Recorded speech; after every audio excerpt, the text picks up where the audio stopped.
Saudações democráticas, estamos começando aqui o Lula Day, a semana Lula Day, uma semana especial. Saúdo a todos vocês que estão chegando aqui para acompanhar essa transmissão.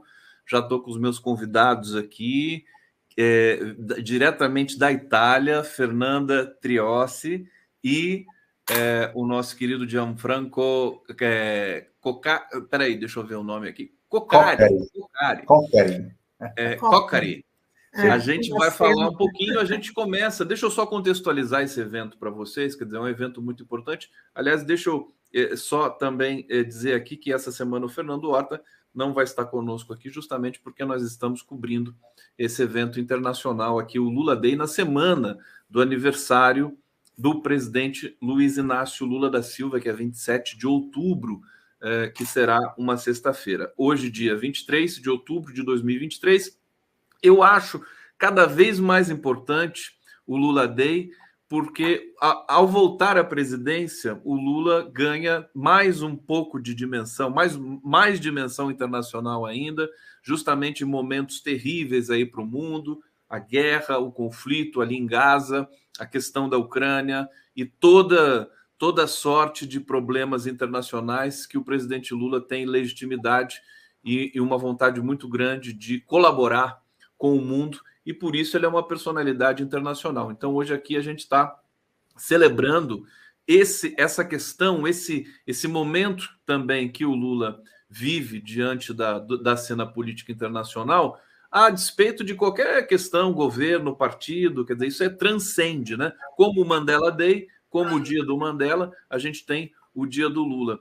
E muitos brasileiros espalhados pelo mundo colaboraram profundamente para segurar essa barra no Brasil, que foi suportar a prisão do Lula, ilegal, denunciar isso para o mundo todo. E a Fernanda Triossi e o Gianfranco Coccari fizeram muitas vezes, né, muitas manifestações em prol da democracia brasileira nesse tempo todo. Então, eu quero dizer que estou muito feliz de recebê-los aqui nesse programa especial. Vou passar primeiro a palavra para a Fernanda para fazer uma saudação para o nosso público. Obrigado por ter atendido o nosso pedido, estar presente aqui. E eu queria que você começasse falando, enfim, de um pouco dessa movimentação em torno do Lula Day, em torno da defesa da democracia no Brasil. Prazer é meu. Uma honra para mim estar aqui com vocês. Bem, na verdade, eu me chamo Fernanda Fernandes Triossi, vivo aqui na Itália há 16 anos, mas sou brasileira, do Rio de Janeiro, mais precisamente de uma das favelas do Rio de Janeiro, e hoje em dia estudo. Eu sou mestranda na Universidade de Bolonha, sou formada em Ciências Internacionais e Diplomáticas, e em 2018, com a prisão do presidente Lula, e estudando toda aquela arbitrariedade, eu com a minha amiga Carla Piton, que eu mando um beijo para ela agora, decidimos denunciar essa situação na cidade onde a gente vive. E o Gianfranco, a gente conheceu, teve o prazer de conhecer ele na praça, ali na manifestação, e desde então nos tornamos companheiros de luta, né, Gianfranco? Só vou avisar vocês, o Gianfranco vai falar com a gente, ele não fala português, vai falar italiano, e a Fernanda vai traduzir nos trechinhos, nos intervalos para a gente aqui. Gianfranco, seja bem-vindo. Gianfranco, io sono Gianfranco Coccari e sono sociologo, ho fatto attività sindacale, ho fatto attività in bancario, con il sindacato bancari, mi sono occupato di formazione sindacale e nell'ambito della formazione sindacale di creatività. Sono stato in Brasile nel 1989, poi vi racconterò qualche cosa. Gianfranco Coccari, ele é sociólogo, bancário, e dentro da atividade bancária ele trabalhava no sindicato, sempre se ocupou de questões sindicais, e dentro do sindicato, em 1989, ele foi pela primeira vez para o Brasil, em uma viagem pelo sindicato dos bancários, e ele vai contar para a gente um pouquinho dessa história. Por favor, não, conte um pouquinho dessa história e depois eu faço uma pergunta. Bom, voglio anche dire che Lula Day, perché Lula, l'anniversario di Lula è il 27 d'ottobre. 27 d'ottobre. Eu sono nato il 26 di ottobre. O Lula nel 1945, eu nel 1946. Quindi io e o presidente siamo coetanei. Ele nasceu no dia 26 de outubro, né? E a coincidência, porque o presidente Lula nasceu no dia 27, e ele nasceu em 1946 e o presidente em 1945. E você tinha... Hai detto prima que siamo coetanei. Que eles têm quase a mesma idade. Quase a mesma. Quase a mesma idade. Vocês estão muito bem. E a primeira vez che io vi o presidente Lula, 1989, o primo comizio su un carro do som in un quartiere di San Paolo, o primeiro comizio do Lula in San Paolo do Brasil, per la primeira campanha eleitoral do presidente. Fernando, daqui a pouco ele vai lembrar o português aqui, que ele vai começar a lembrar do Brasil. Daqui a pouco ele vai lembrar o português. O Gianfranco, porque ele teve no Brasil naquela campanha espetacular, histórica de 1989, e ele presenciou um comício do Lula em São Paulo, né? Isso é fantástico, né? O primeiro comizio também na Praça da Sé, muito infinitamente piena di gente, tutti che gridavano Brasil urgente, Lula presidente, o primo slogan da campanha eleitoral de 1989. Gianfranco, deixa eu fazer uma pergunta para você e depois eu vou perguntar para a Fernanda também. Mas já me interessou de cara saber quais os pontos de convergência, né, entre Brasil e Itália, no sentido de aparecer um político com as características do Lula, né?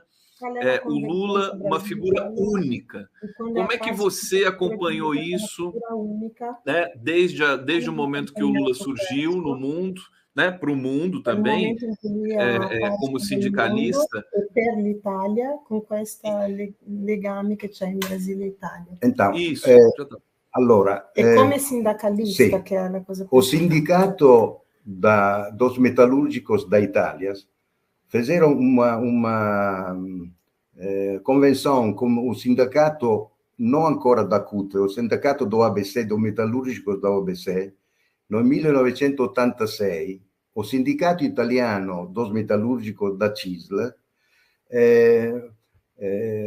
si mise in accordo con Lula, che allora era un leader sindacale che fu anche arrestato dalla dittatura militare, perché il sindacato dei metallurgici italiani, della CISL, la FIMCISL, aveva individuato in Lula un leader sindacale molto efficace e cominciarono allora i rapporti fra il sindacato italiano e Lula e poi successivamente la CUT.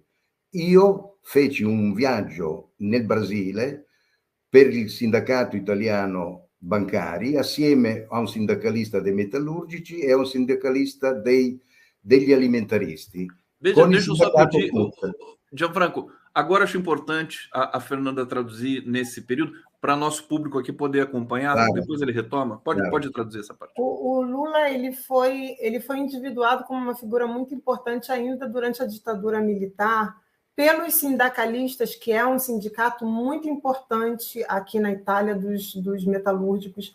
É um dos primeiros, né, sindicatos do mundo, e porque ele foi preso. E essa figura dele de força e de resistência impactou as lideranças daqui da Itália. E aí contataram, ainda não existia a CUT, contataram o Lula em 1986 e resolveram fazer um intercâmbio de sindicatos, de líderes sindicais, porque até porque no Brasil existia uma imigração muito forte de italianos, e nós tínhamos aprendido muito com... Eu sei disso porque eu conheço a história, eu já ouvi várias vezes o Gianfranco contar a história dos anárquicos, a história dos sindicatos, é uma história originalmente italiana, né? Então, os sindicalistas daqui resolveram fazer contato com Lula e fazer essa viagem em 1986. Olha que história fantástica. Você, como uma tradutora, como a Fernanda, não precisa de mais nada, viu, meu querido? Quando non traduttisce come me non hai bisogno di nulla. Claro.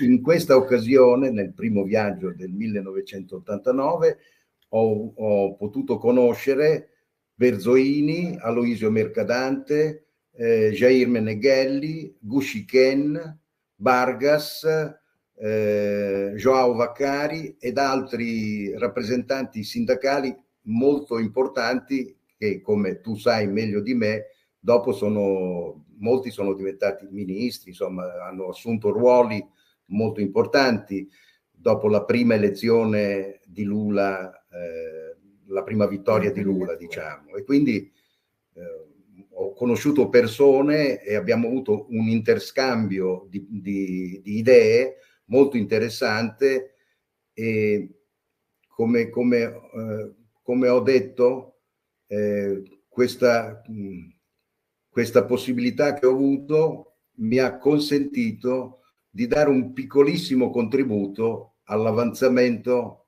e alla vittoria di Lula, la prima vittoria di Lula nelle presidenziali, diciamo.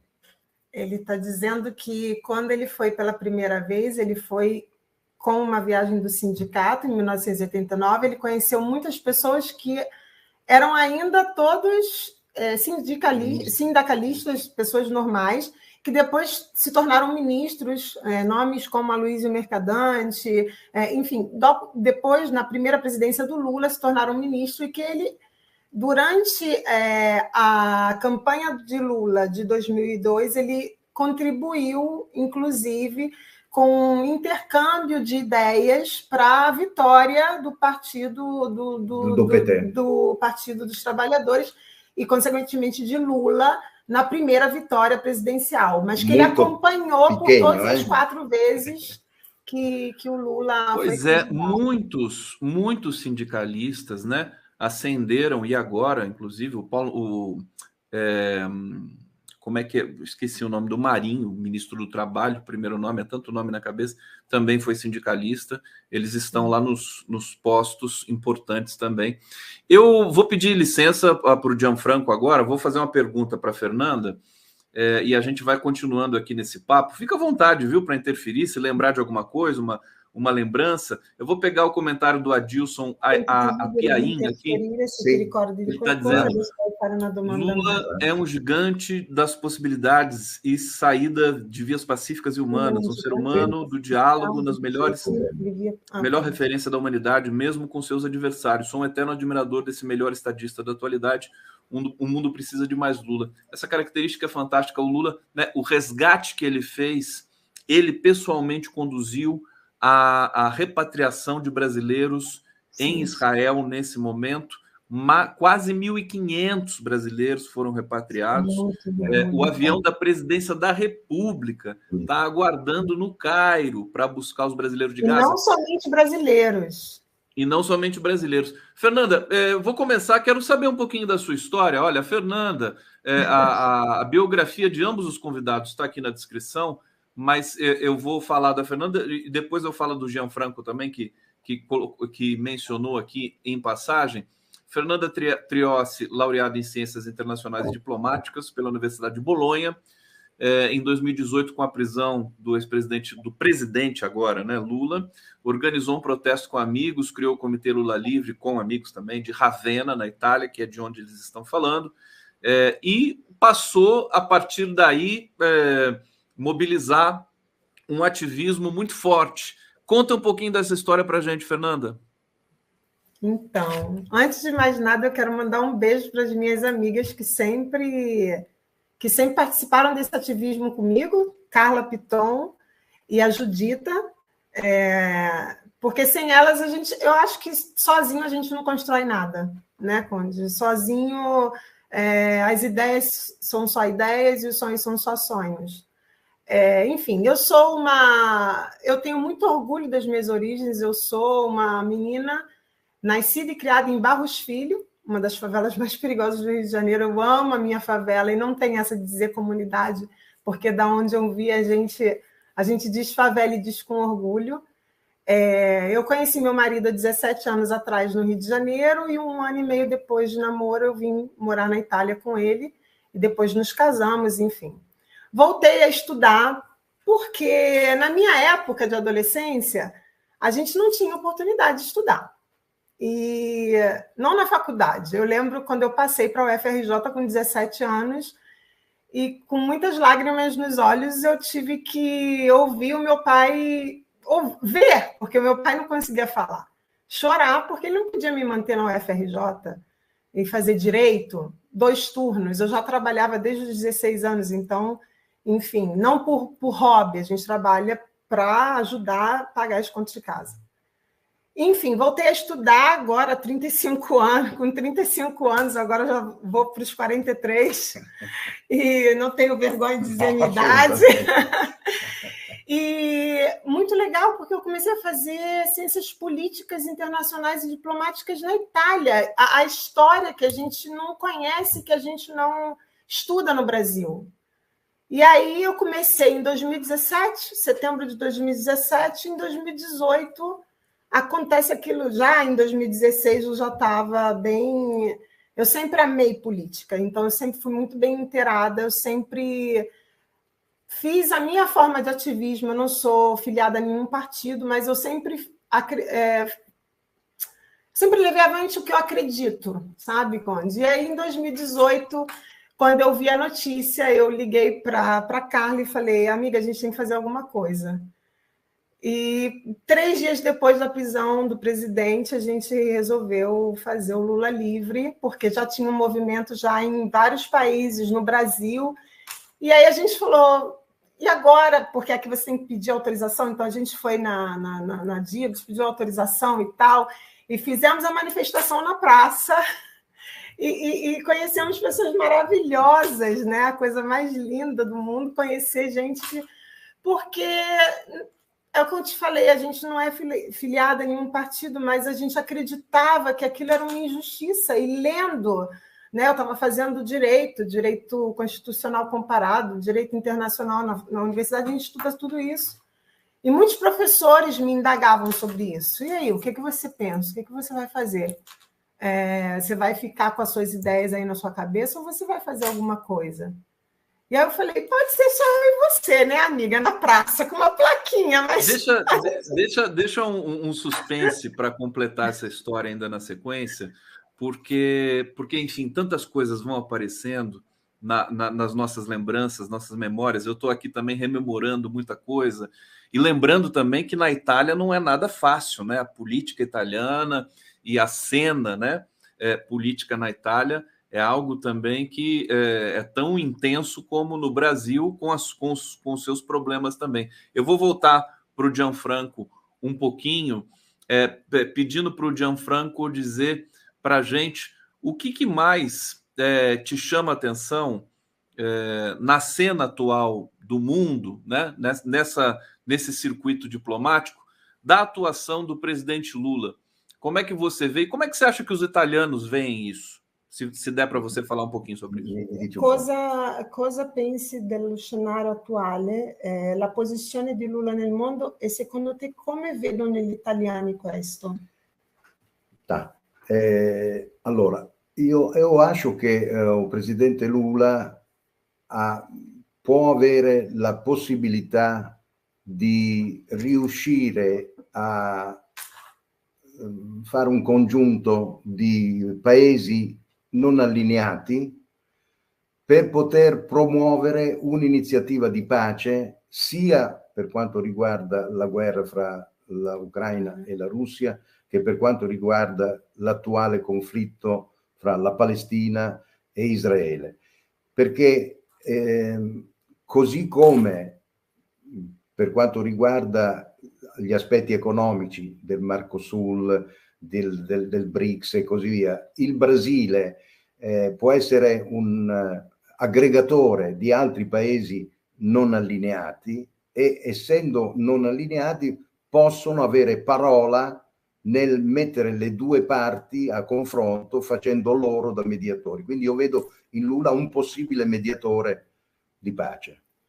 Então, ele falou que acha que Lula pode ser um grande líder nos países não alinhados, né? Os países não alinhados que ele fala com a posição da NATO, com a posição dos Estados Unidos da América, seja na guerra da Ucrânia, como na guerra agora entre a Palestina e Israel, porque o Lula ele agrega como um líder que busca a paz, um líder pacífico. E hoje ele é não só um líder que pede a paz, mas ele é um líder também que porta avante essa posição do Brasil na economia, a posição do Mercosul, né, na economia, e que ele acha que isso vai criar uma nova liderança no mundo. Vorrei aggiungere anche che quando Lula chegò l'ultima vez na Italia, non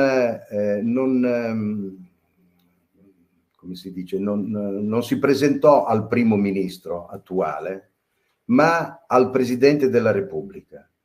E con il Presidente della Repubblica, che è un grande democratico, un uomo molto saggio, disse che erano moltissimi anni che nessun governante italiano chegò no Brasil por fazer conjunto, riflessão, accordos. E quello che mi ha colpito nella riflessione di Lula era che Lula ha detto che ci sono 30 milioni di immigrati di origine italiana nel Brasile e quindi il Brasile ha la più grande popolazione immigrata italiana e non comprende perché questi governi non tengono relazioni non solo commerciali ma anche politiche con il Brasile. Sembrava un po' una contraddizione, insomma. Il Presidente della Repubblica Italiana ha promesso che farà un viaggio quando sarà invitato a breve. Insomma.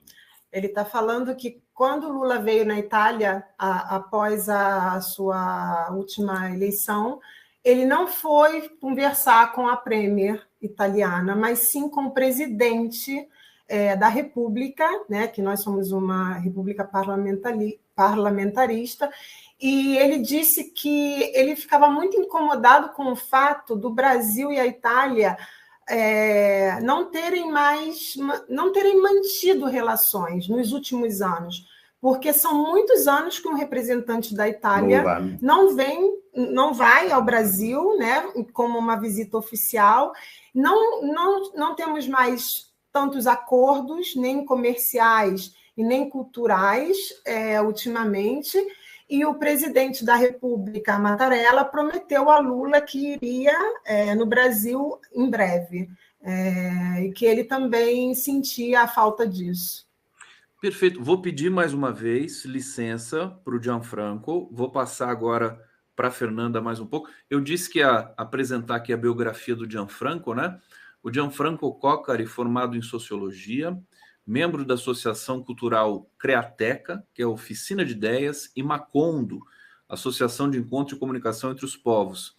Trabalhou em banco e sindicato e, como ele disse, em 89, participou no Brasil em nome do ISCOS, Instituto Sindical de Cooperação para o Desenvolvimento, uma troca de experiências entre o Sindicato Bancário Italiano, SILS, né, e a experiência sindical brasileira, que durou 2 meses.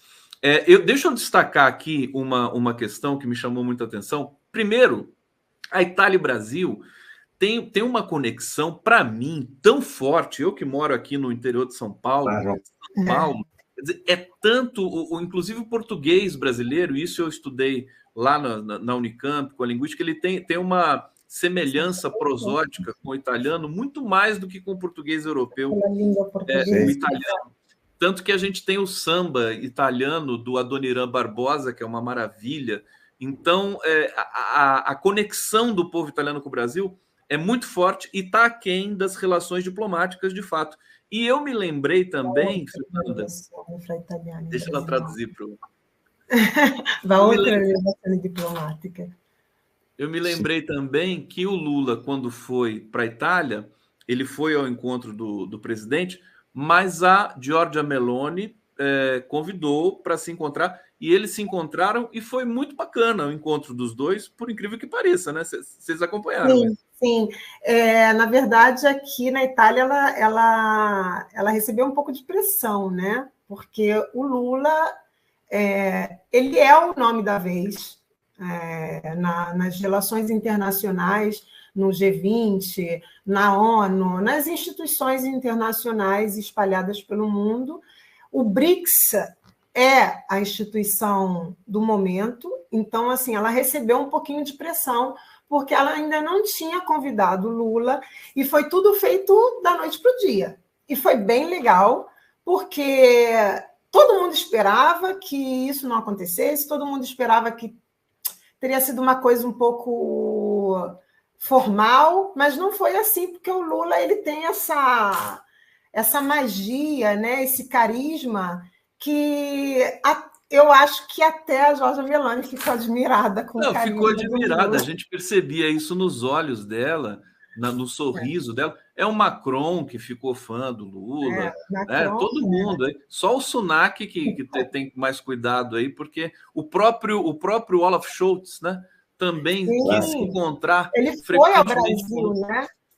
Pois veio ao Brasil, não sei se uma ou duas vezes já, é uma coisa assim impressionante. Agora eu vou fazer uma pergunta para os dois. A Fernanda responde, depois o nosso querido Gianfranco também, que é perguntar o que acontece na Europa nesse momento, que os países, enfim, se alinharam tanto aos Estados Unidos acerca das questões da guerra da Ucrânia, e agora tem esse outro conflito que exige outras complexidades de análise, mas, e ao mesmo tempo, curioso é isso, ao mesmo tempo, todos os chefes de Estado europeus manifestam tanto carinho pelo Lula.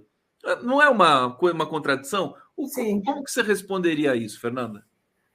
Então, eu acredito que é um momento de passagem de uma nova ordem mundial. Nós estamos fazendo aquele período que é um pouco complicado, porque é contraditório. Todo período de passagem é contraditório. Por que eu digo uma nova ordem mundial? Porque os Estados Unidos têm perdido ao longo dos anos, desde 2003, a sua hegemonia, e a liderança mundial está sendo mais multilateral, né? O multipolarismo. Só que, quando aconteceu, por exemplo, a guerra da Ucrânia, ainda não existia Lula presidente, ainda estávamos falando da presidência anterior, que o Brasil era bem apagado, internacionalmente era excluído, inclusive, nas reuniões internacionais, porque não tinha nada para adicionar. E hoje, com a liderança do Lula, fazendo, como ele diz, né, o Brasil voltou, o protagonismo do Brasil voltou, nós voltamos àquele período de 2003, até mesmo o período diplomático de 2003, com a liderança na ONU. Eu não sei se vocês lembram, mas a ONU de Kofi Annan era bem diferente da ONU de hoje, né? Tinha muito mais poder. Sérgio Vieira de Mello era muito provavelmente seria provavelmente o sucessor de Kofi Annan, e a gente está voltando para aquilo. É como se a gente estivesse reconstruindo aquele período, né, de multipolarismo, e eu acho que é isso o problema da Europa, da contradição. Os líderes europeus querem essa abertura, querem essa discussão, querem dar espaço aos países emergentes, mas estamos ainda na armadilha da guerra da Ucrânia, que fez com que eles tivessem que tomar uma posição radical, e essa posição radical não podia ser, naquele período histórico, senão ao lado dos Estados Unidos, porque nós somos da NATO. Uma posição não existia uma outra opção. Que prejudicou muitos países europeus, né? Alemanha, França, todos os países europeus. A contradição é essa, né? A gente Exatamente. ficar do lado de uma posição que nos prejudica tanto economicamente. Só que aí você... toda praticamente em recessão, mas ninguém quer falar sobre isso. Pois é, existe uma certa censura, né? Só que tem a história, existe um povo também, né? A gente precisa lembrar disso sempre, né? Ô, Fernanda, vou pedir para você repassar a pergunta para o nosso querido Gianfranco. A domanda è: come spieghi questa contraddizione dei leader europei che vogliono stare e avvicinarsi a Lula e a questo modo suo di approcciarsi alla governance internazionale, ma allo stesso tempo sono dalla parte degli Stati Uniti d'America?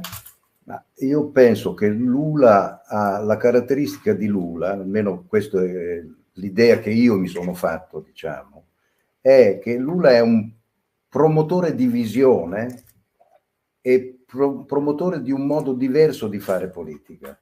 Quando io ascolto alle volte i discorsi di Lula, che fa al suo popolo in occasione magari del raggiungimento di qualche obiettivo, tipo la Bolsa Famiglia recentemente ho visto che c'è stato un incontro al riguardo, si capisce che questa sua grande facoltà di coinvolgimento e di semplificazione dei problemi complessi fa sì che la gente lo comprende. Ora noi abbiamo una classe politica internazionale che, tranne qualche rara eccezione, è molto molto poco, come posso dire, poco significativa. Non ci sono leader carismatici che danno un'impronta positiva a quello che fanno. Abbiamo un presidente americano che ha un'età, ahimè, che è quella che è, insomma, e quindi delle difficoltà anche di rapportarsi in quel senso. Traduzo. Ele está falando que o Lula ele tem um modo muito particular de se relacionar com as pessoas, com os líderes, inclusive os líderes europeus. E que ele vê nisso, né, uma abertura para conversar, para trocar ideias. Esse é o modo de fazer do Lula, que é um modo ímpar, né, só dele. E que hoje nós temos, por exemplo, um presidente americano que, como idade, como ideias, bem ultrapassado no modo de fazer política, porque tem uma idade muito avançada e não se abriu para um novo modo de fazer política. Como é a questão do Lula, que é esse modo particular de trocar ideias e de ouvir o outro, allora, o outro lado. Lula, per esempio, anche precedentemente, nelle prime due sue legislazioni da presidente, aveva rilanciato un Mercosur, mercato comune sudamericano, a imitazione del mercato comune europeo, per vedere di fare una moneta unica sudamericana, anche in contrapposizione inter aspes al dollaro, così come un po' in contrapposizione al dollaro è l'euro che noi abbiamo in Europa come moneta. Chiaro che questo è un'innovazione sia per il Sud America, per gli stati del Sud America, ma anche ha effetti a livello mondiale. E tant'è che la questione della BRICS non è ininfluente rispetto allo scenario mondiale. E allora, da una parte si vede con ammirazione questo tentativo di rimuovere, no? Ristrutturare l'ordine mondiale anche attraverso queste iniziative di carattere economico, politico-economico. Però al tempo stesso la cosa rompe gli equilibri un pochettino dappertutto, da un punto di vista geopolitico. Ele está dizendo que é exemplo disso, desse modo diferenciado do Lula de fazer política, é o fato do Lula ter levado para frente e insistir agora de novo com o Mercosul, que era uma ideia já da primeira legislação do Lula, e que agora ele retomou e está insistindo para tentar fazer uma contraposição ao dólar, por exemplo, como faz o euro, criando uma moneda única no Mercosul e criando possibilidades de união dentro do Mercosul que possa ser força na representação internacional, como o euro e a União Europeia é hoje em contraposição ao dólar e criar essa moeda única. L'ultima cosa che hai detto, scusa, che non mi... Era relativa alla possibilità che lui ha avuto di mettere, diciamo, avviare questa politica, sì, che però gli altri stati poi vedono con difficoltà, ovviamente, perché modifica l'assetto mondiale. Que quebra o equilíbrio mundial, quebra essa ordem mundial, um presidente de um país emergente que quer fazer como fizeram na Europa, se libertar do dólar, não ser mais a periferia da periferia mundial. Inclusive, a questão do BRICS é essa também. Não é só o fato de ser o BRICS porque tem outros países, mas é o fato de querer inovar, de querer quebrar esse equilíbrio, que não é um equilíbrio, é um equilíbrio só dos Estados Unidos, porque é uma hegemonia. Na verdade, a gente está descobrindo, né? A gente tem uma overdose de verdade no mundo, sobretudo no Brasil. Depois eu entrevistei a Márcia Tiburi, que estava na França, brasileira, que foi se exilar na França e agora voltou para o Brasil. E ela dizia o seguinte: depois que o fascismo cai, vem a verdade, né? O Brasil está nesse momento. Precisa saber como foi na Itália também. Depois o Gianfranco vai falar para a gente. Mas a gente está descobrindo, quer dizer, que a gente era absolutamente dominado, né? Todo mundo sabia, né? Todo mundo sabia. Mas agora esse discurso ganhou a legitimidade e a robustez de chefes de Estado como Lula, que capitaneia esse processo, né? A China e a Rússia, já em outro sentido. Olha, muito interessante ouvir as considerações aqui do Gianfranco, uma grande percepção, e as suas também, viu, Fernanda? Aliás, vocês dois, olha que dupla maravilhosa. Tô apaixonado aqui, falar para a Judita que vocês dois estão aqui brilhando, tem uma luz maravilhosa aí também nesse local onde vocês estão. Vou trazer comentários e já vou fazer outra pergunta. Jô Carvalho, boa tarde, Conde, a todos. Obrigado, querida. Evanilde Vieira. Gianfranco, sósia do nosso presidente Lula. Grande cumprimento. Ângela Vibush, que história linda. Temos que comemorar o aniversário do Gianfranco. Vai ser na quinta-feira, né, Gianfranco? Quinta-feira. O Edson Macedo. Fernanda, sua história é o que significa mulher guerreira, que sua história sirva de exemplo. É realmente muito bom, privilégio aqui recebê-los. Eu acho que a gente poderia falar agora, eu vou fazer de novo uma pergunta para os dois, né? No sentido de que o Brasil, antes de chegar o Lula novamente na presidência, né? A gente passou por um momento tão difícil, um momento que o mundo todo passou, a pandemia, aliás, a Itália, né? O que aconteceu com a Itália na pandemia, a gente ficou aqui apavorado também, e nós estávamos vendo o que estava acontecendo ali, não me lembro que região, do Vêneto, né? No Vêneto, em que morreu muita gente, e a gente estava brincando aqui, né? Não estava fazendo isolamento nem nada. Eu lembro. Você lembra disso, né? Eu lembro. Então, a minha pergunta é: como é que foi viver tudo isso E com a presença, como a gente está fazendo aqui essa série, né, em homenagem, celebrando, Lula está sempre presente, mas sabendo, né, tinha uma semente de esperança ali para a qual a gente poderia superar tudo isso. Vou pedir para a Fernanda falar um pouco e depois o Gianfranco. Bom, como eu tenho a família toda no Brasil, eu tinha acabado de voltar do Brasil no dia 8 de janeiro de 2020 e eu vivi na minha pele, né? Porque eu fiquei internada quase um mês. Eu fiz 3 cirurgias, eu tive uma série de coisas que, como a gente ainda não sabia que existia o Covid na Itália, que ainda não sabia que tinha chegado na Itália... Você teve Covid? Muito provavelmente. Essa é a resposta cientificamente correta.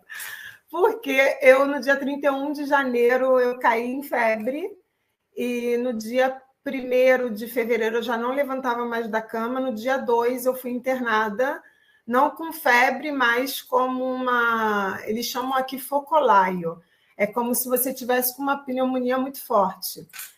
Na verdade, eu fui para o hospital para fazer um raio-x de emergência e fiquei. E muito provavelmente era Covid, porque hoje, né, sabendo que eu vivi, a falta de cheiro, a falta de gosto, todos os sintomas, né, a saturação a 87, sem conseguir respirar, agora a gente acha que era Covid, mas na época, eles não sabendo, foram procurar tudo que eu tinha. E eu fui internada no setor de infectologia porque eu tinha de tudo. Eu tinha pneumonia de estafilococo, pneumonia de streptococo, pleurite, derrame pleúrico, a bactéria da tuberculose anidada, ela tinha aninhado na minha pleura, no tecido da pleura, e aí meu pulmão direito estava entrando em colapso, porque eu estava com muito líquido, né, no derrame pleúrico. E, enfim, tudo isso numa pessoa que, aparentemente, o médico, toda vez que vinha fazer exame de sangue, fizeram todos os exames de sangue possíveis e imagináveis por 3 vezes.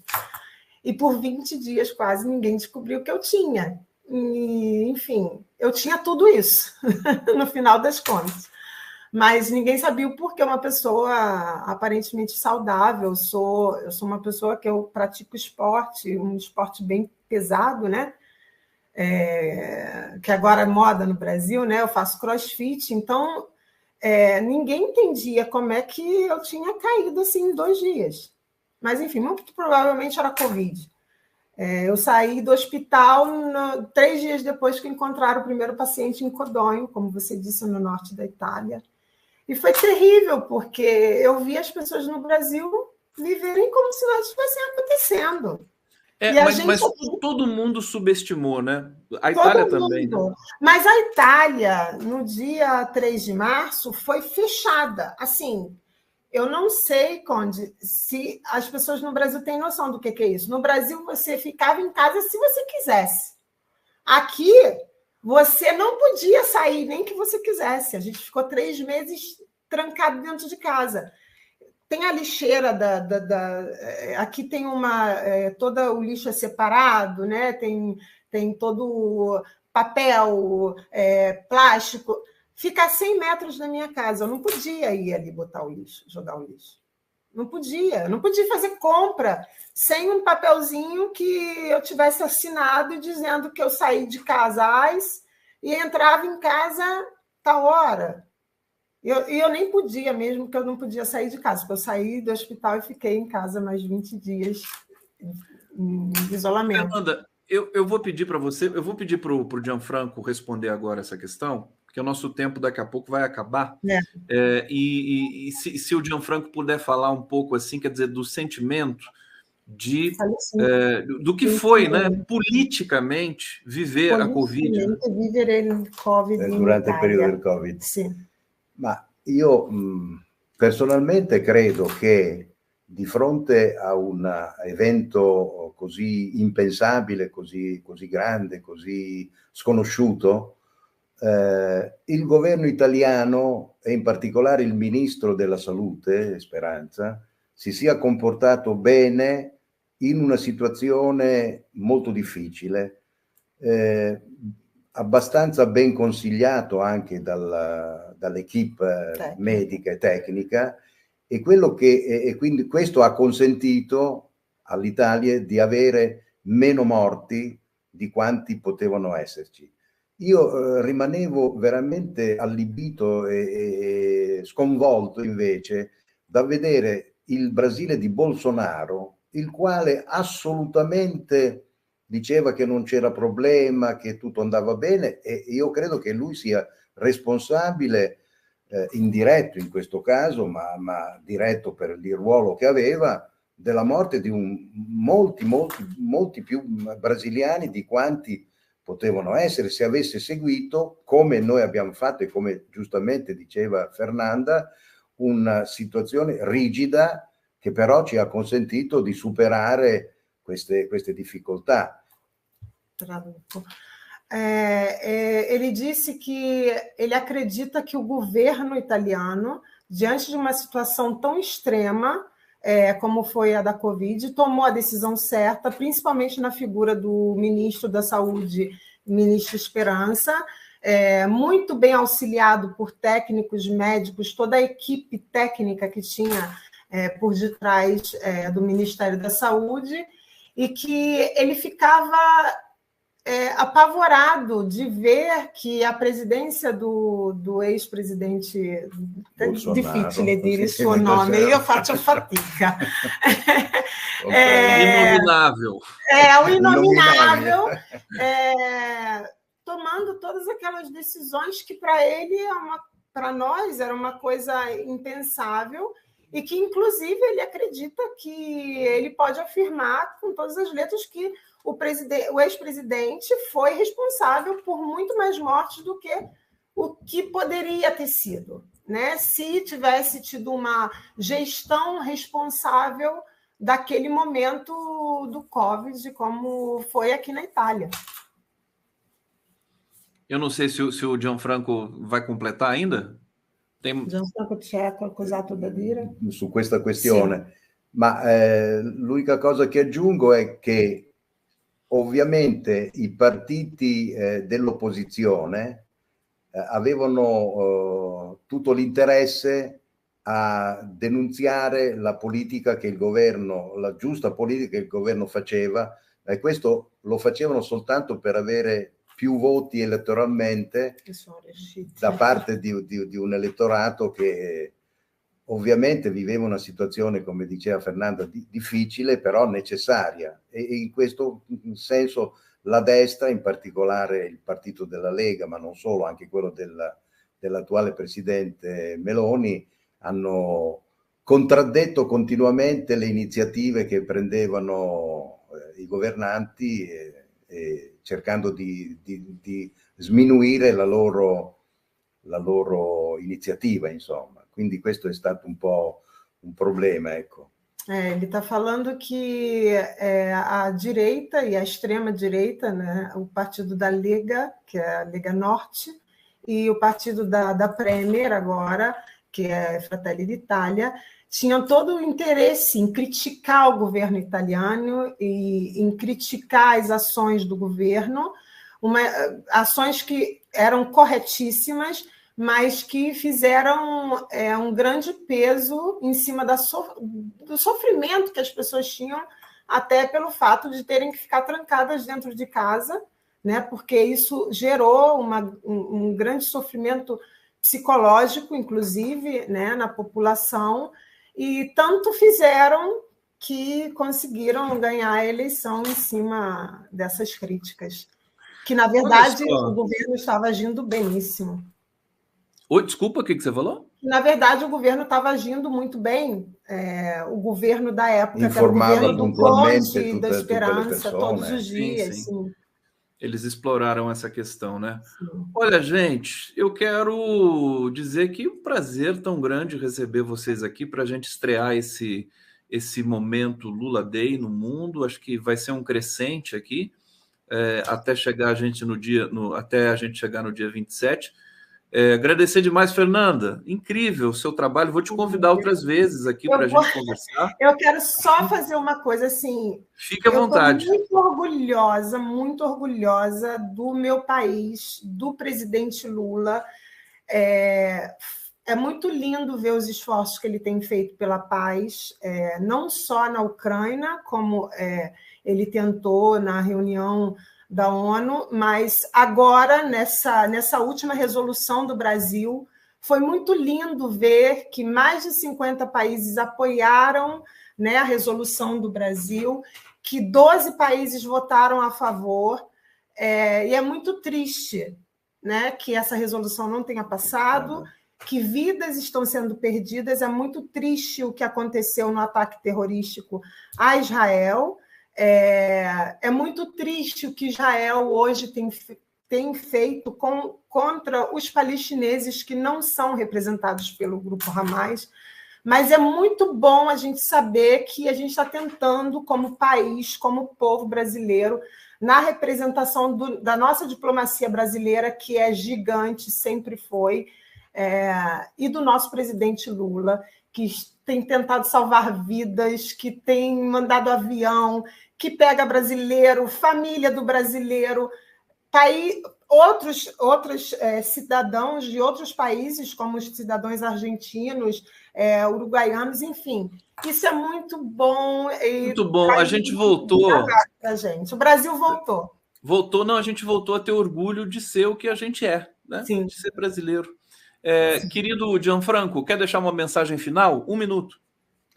Niente, io volevo approfittare di questa occasione che mi è stata data, al di là dell'emozione, insomma, di parlare con un youtuberista brasiliano dopo tanto tempo, insomma, però il Brasile è sempre nel mio cuore, insomma, e quindi è un paese che ha segnato e mi ha fatto vedere il mondo in modo diverso con le esperienze che io ho fatto. Volevo approfittare per salutare 4 amici che vivono in Brasile: Erickson Crivelli, che è un avvocato di San Paolo, il mio amico Luis Raigno e Alex Sgreccia, che sono 2 sociologi con i quali ho collaborato nei miei viaggi brasiliani, e infine Franco Patrignani, che è un italiano che vive in Brasile, vive a Vittoria, si è sposato con una brasiliana e con il quale manteniamo continuamente, insomma, rapporti anche di informazione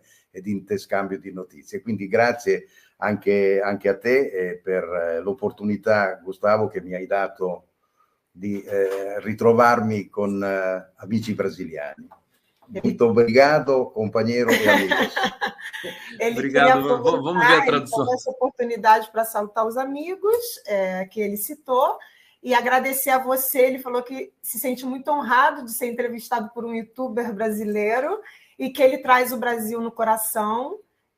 Enfim, ele falou em português. Muito obrigado, amigos. É uma honra, um prazer. Olha, aqui, muito obrigado. Assim, a gente reacende também essa conexão Brasil-Itália tão forte.